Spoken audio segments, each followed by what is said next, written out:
হে জনগণ, ইলিশ হচ্ছে মাছের রানী, সকলেই জানে। নতুন কিছু বলুন দাদা। নতুন আর আমি কি বলবো, ইলিশ নিয়ে তো অনেক রকমের এক্সপেরিমেন্ট হয়েইছে। তবে বেগুন ইলিশ খেতে কিন্তু দারুণ লাগে।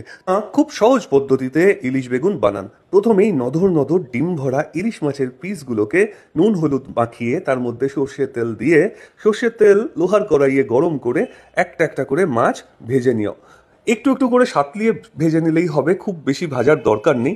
ইলিশ খুব ভাজলে ইলিশের গুণ এবং গন্ধ এবং যে স্বাদ, তিনটে জিনিসই নষ্ট হয়ে যায় বলে পাকা রাঁধুনেদের ধারণা।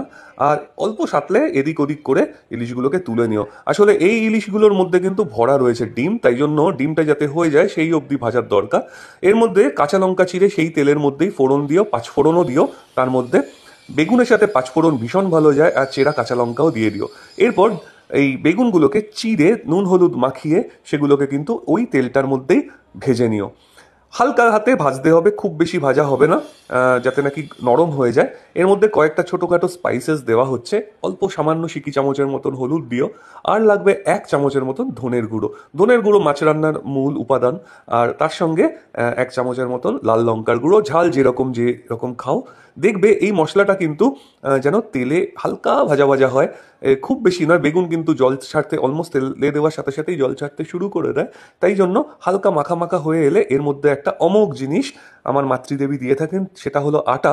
আটা থিকনারের যেমন কাজ করে, কিন্তু আটা আটা যাতে না লাগে তাই জন্য ওই তেলটার মধ্যে কিন্তু মশলার সাথে আটাটাকে হালকা করে ভেজে নেওয়া হয়।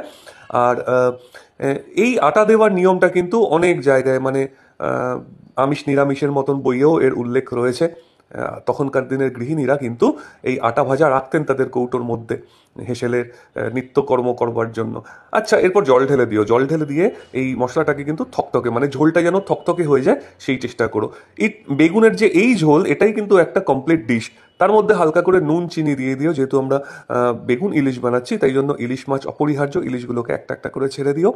2 মিনিটের মতন সেদ্ধ হলেই হয়ে যাবে।